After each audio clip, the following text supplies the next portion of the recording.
দুধে ভেজানো একদম সফট দুধ চিতই পিঠা আপনাদের সাথে শেয়ার করছি। আশা করি আপনাদের কাছে ভালো লাগবে। আসসালামু আলাইকুম everyone, welcome back to my channel.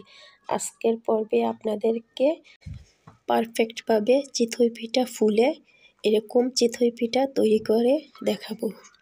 এই চিতই পিঠাটা খেতে যেমন খালি ভালো লাগে, তেমনি দুধ চিতই কিন্তু একদম সফট মাখনের মতন হয়ে যায়। এখানে আমি 2 কাপ ভেজা চাউলের গুঁড়া নিয়ে নিচ্ছি। 2 কাপ ভেজা চাউলের গুঁড়া নিয়ে তারপরে দিয়ে দিচ্ছি এখানে স্বাদ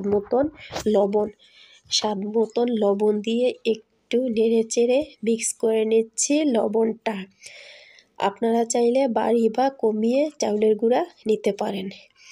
এখানে মিক্স করে দিয়ে দেব কুসুম গরম পানি। কুসুম গরম পানিটা দিলে কিন্তু পিঠাটা একবারে সফট এবং নরম হয়। যখন আমরা কুসুম গরম পানিটা দিই তখন কিন্তু চাউলের গুঁড়াটা একরকম সিদ্ধ হয়ে যায়। এর জন্য পিঠাটা নরম হয়, তারপরে ফুলকো হয়। যখন আমরা ঠান্ডা পানি দেব তখন কিন্তু চাউলের গুঁড়া নরম হবে না, আর পিঠাগুলিও কিন্তু ফুলবে না, শক্ত হয়ে যাবে। চাউলের গুঁড়াটা আমি ভালোভাবে পানির সঙ্গে এভাবে কিছুক্ষণ মিশিয়ে নিচ্ছি, যতক্ষণ পর্যন্ত এটাতে বেশি পরিমাণ বাবলস না হবে অতক্ষণ পর্যন্ত এভাবে আমি একটা হ্যান্ড মিক্সার দিয়ে মিক্স করে নিচ্ছি। এভাবে কিছুক্ষণ মিক্স করে নিলে চাউলের গুঁড়াটা একটু ফ্লাফি হবে।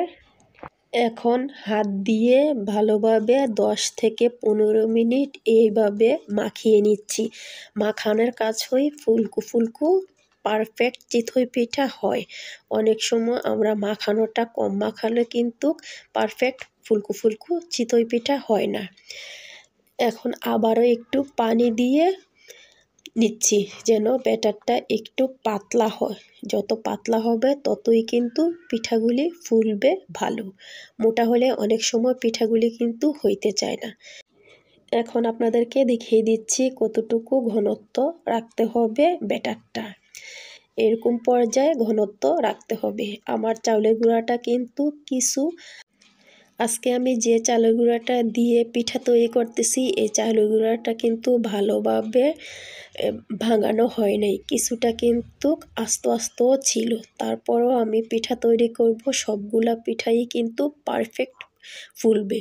এখন একটা কড়াইয়ে বসে কড়াইটা গরম করে তারপরে কড়াইতে কিছুটা তেল ব্রাশ করে দিয়ে দিচ্ছি ব্যাটারটা দিয়ে 2 থেকে 3 মিনিট ঢাকনা দিয়ে ঢেকে রাখলেই এরকম ফুলকো পারফেক্ট চিতই পিঠা হবে।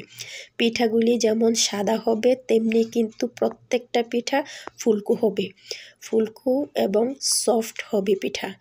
এই পিঠাগুলি কিন্তু অনেক সময় রেখেও খাওয়া যায়। যত পিঠা নরম হবে ততই কিন্তু অনেক সময় যাবৎ পিঠাগুলি রেখে খাওয়া যায়। নিচেও কিন্তু পুড়ে যায় নাই, শক্ত হয়ে যায় নাই। আমি একটু লালচে করে ভেজে নিয়েছিলাম পিঠাগুলি। আমার কাছে মনে হয় যে দুধ চিতই বানাইলে একটু লালচে টাইপের পিঠাটা হলেই কিন্তু খেতে ভালো লাগে। এখানে আমি 1 লিটার জাল করা দুধ নিয়েছি। এখানে 1 লিটার দুধ নিয়ে তারপরে দুধটাকে নেড়েচেড়ে কিছুক্ষণ গরম করে নিচ্ছি। যখন কিছুটা গরম হয়ে যাবে এখানে এলাচ, তেজপাতা, দারচিনি দিয়ে দিচ্ছি যেন ভালো একটা সেন্ট আসে। এলাচ, দারচিনি, তেজপাতা দিয়ে আবারও নেড়েচেড়ে নিচ্ছি। নেড়েচেড়ে যখন গরম হয়ে যাবে তখন কিন্তু আমি এখানে গুঁড়ো দুধ মিশিয়ে দেব। গুঁড়ো দুধ দিলে একটু ঘন হবে, খেতে কিন্তু ভালো লাগে। আপনারা চাইলে বাদ দিতে পারেন। গুঁড়ো দুধটা দিলে দুধটা একটু ঘন হয়। দুধ ঘন হলে কিন্তু এই চিতই পিঠার টেস্ট ভালো আসে। এখানে কেউ চাইলে দুধটাকে আরও ঘন করে গুঁড়ো দুধ ছাড়াও কিন্তু রান্না করে নেওয়া যায়। আমি দুধ বেশি একটা ঘন করি নাই, কিন্তু গুঁড়ো দুধ দেওয়াতেই কিন্তু দুধটা ঘন হয়ে গেছে। দুধ যখন ভালোভাবে বলক উঠে গেছে তখন দিয়ে দিচ্ছি এখানে কোরানো নারকেল। এখানে ফ্রেশ কোরানো নারকেল দিয়ে আবারও নেড়েচেড়ে বলক তুলে নিচ্ছি। যখন বলক উঠে গেছে দিয়ে দিচ্ছি এখানে স্বাদ মতো লবণ। মিষ্টি খাবারে লবণটা দিলে আমার কাছে ভালো লাগে। যারা পছন্দ না করেন তারা চাইলেই কিন্তু বাদ দিতে পারেন। দুধটা কিন্তু অনেকটাই শুকিয়ে ঘন হয়ে গেছে। এ পর্যায়ে চুলার জালটাকে একবারে লোতে রেখে দিয়ে দিচ্ছি এখানে গুড়। গুড়টা বেশি একটা ভালো পড়ে নাই, এর জন্য দুধটা কিছুটা মনে হয় ফেটে গেছে, পুরোপুরি ফাটে নাই। তো আবারও নেড়েচেড়ে বলক তুলে নেব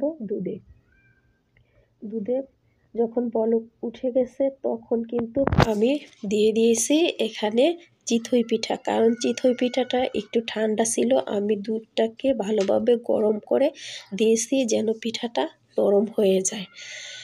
পিঠাটা দিয়ে আবারও সবগুলি পিঠা এভাবে ভিজিয়ে নিচ্ছি যেন ভালোভাবে পিঠাগুলি ভিজে। পিঠাগুলি ভালোভাবে এভাবে চেপে চেপে ভিজিয়ে নিচ্ছি। যত ভালো ভিজানো হবে, যত পরিমাণ দুধ বেশি হবে, ততই কিন্তু পারফেক্ট চিতই পিঠাগুলা ভিজে ফুলে উঠবে।